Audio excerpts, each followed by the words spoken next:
చేస్తున్నారు? అంత పెద్ద తప్పేం చేశారు సార్ మీరు? దీన్ని రికార్డ్ చేయమంటారేంటి? మా పక్కింటోడు నెలకు 30,000 రూపాయలు సంపాదిస్తున్నాడు. వాడిని చూస్తే నాకు కడుపుమంట. కొత్తగా ఒక పల్సర్ బైక్ ఉన్నాడు. ఎవరు లేని టైం చూసి ట్యాంక్ ఓపెన్ చేసి ఒక గుప్పెడు పంచదార అందులో వేశాను. ఏదో నా వల్ల ఏం సాయం. నా దగ్గర డబ్బులు లేనప్పుడు ఎవరైనా రీబోక్ షూ వేసుకున్నా, రేబాన్ గ్లాస్ పెట్టుకున్నా, ఎవరైనా అమ్మాయితో వెళుతున్నా నాకు కడుపుమంటగానే ఉంటుంది. అందుకు నేనేం చేయగలను? నాకంటూ కుటుంబం, భార్య బిడ్డలు ఉన్నారు. నేనేం చేయలేను. మీకు ఎవరు లేరు కాబట్టి మీరు ఈ పని చేశారు. దీన్ని పోయి గొప్పగా చెప్పుకుంటున్నారే. ఇప్పుడు పరిస్థితి మారిపోయింది. అంజలి వచ్చేసింది. ఇప్పుడు రికార్డ్ చేసి ఏం చేయబోతున్నారు? వద్దు సార్. నేను రికార్డ్ చేయడానికి పిలిచాను, అడ్వైస్ చేయడానికి కాదు. రికార్డ్ చేయి. ఏదో ఫ్రెండ్షిప్ కొద్దీ చెప్పాను సార్. సారీ సార్, మీ ఇష్టం. ఇవన్నీ ఇంతసేపటి నుంచి ఎందుకు చెప్తున్నానంటే నేను చేసింది కరెక్ట్ అని కాదు. I'm not trying to justify my self. హత్యలు చేశాను తెలిసి తెలియక.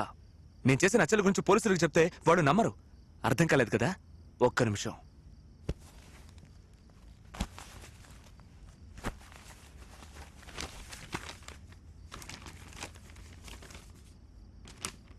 జూమ్ చేయి. అక్రమ సంబంధం వల్ల ఘోరం. వీళ్ళెవరో తెలుస్తోందా? బీచ్ లో లేపేశానే వాళ్ళిద్దరు. ఈయన ఈవిడికి భర్తట. ఈయన ఈవిని లేపుకెళ్ళిపోవడం వల్ల ఈయన మనుషులు పెట్టి లేపేశాడట. మర్డర్ చేసింది నేను, దొరికిపోయింది బాలకృష్ణ అనే ఈ దద్దమ్మ. ఒక నిమిషం.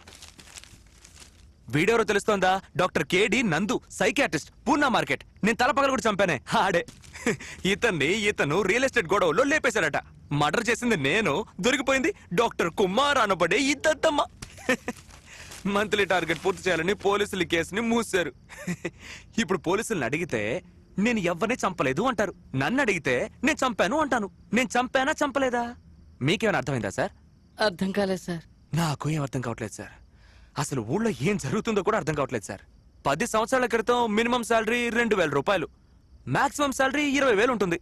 కానీ ఇప్పుడు మినిమం శాలరీ అదే 2,000 రూపాయలే, కానీ మాక్సిమం శాలరీ 2-3 లక్షల మీద వెళ్తోంది. ఈ ఊరు 2 లక్షల రూపాయలు తీసుకునేవాడికి తగ్గట్టుగా మారుతోంది.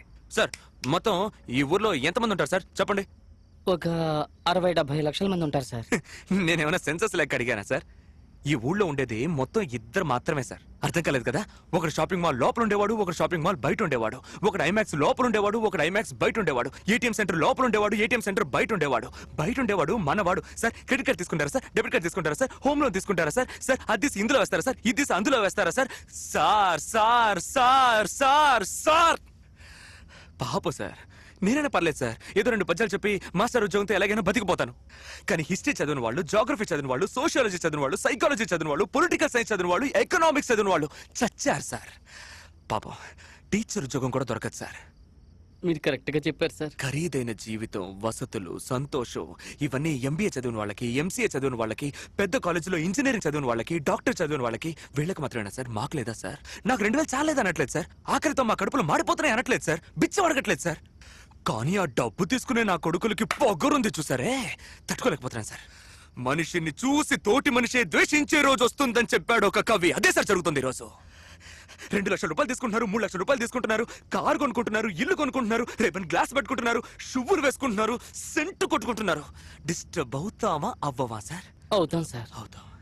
Touch me here if you dare, don't look at my face, unbutton me here. ఆ విధంగా అమ్మాయిలు రాసుకుంటే, అది వక్షస్థలంలో రాసుకుంటే, వాళ్ళ పాటికి రోడ్లో వెళ్లే మన వాళ్ళకి ముట్టుకోవాలని అనిపిస్తుందా అనిపించదా సార్? అనిపిస్తుంది సార్. అనిపిస్తుంది. తెలుగు చదువుకున్న వాళ్ళంతా సాధువులు, అమాయకులు అని మాత్రం అనుకోవద్దు సార్. ఏదో గడ్డం పెంచుకుని, సోడా బుడ్డి కళ్ళద్దాలు పెట్టుకుని, భుజానికి సంచి తగిలించుకుని కవితలు చెప్పే గొట్టంగాళ్ళని మాత్రం అనుకోకండి సార్. ఎందుకంటే తెలుగు ఒకరిని శాంతపరచడం మాత్రమే కాదు, తెలుగు ఒకడికి రౌద్రాన్ని కూడా ప్రసాదిస్తుంది. తాడితులు, పీడితులు తిరగబడితే విప్లవమే వస్తుంది. నేను చేశాను. yes of course I did cold blooded murders.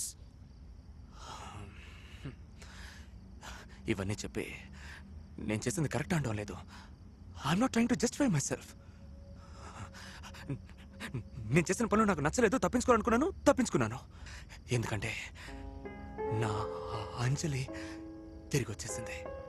నేను మళ్ళీ ఆ చిన్న 7 ఏళ్ల ప్రభాకర్గా మారిపోయాను. ఆ మరణాన్ని చూడని వయసు. వెళ్ళిపోయాను.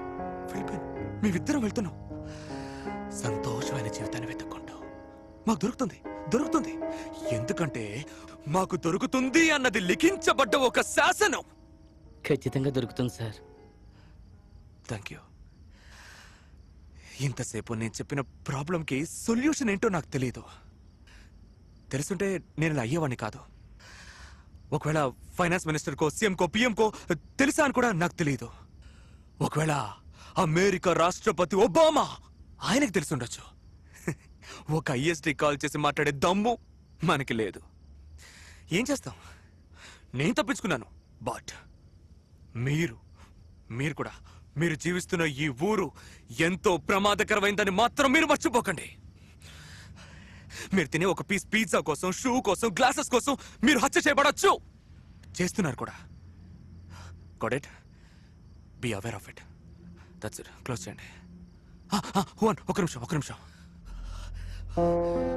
కష్టజీవుల గుండెలు కార్చిన కన్నీరు, సంపదను దోచుకునే మనుషులు, ఈ సంపదని దోచుకునే ధన మధాంతులని అంతం చేసే మనుషులు, ఆర్మీ. నాలాగా విసిగి వేసారి అవమానపడి ఏడ్చేవారి కన్నీరు. Got it? థ్యాంక్స్.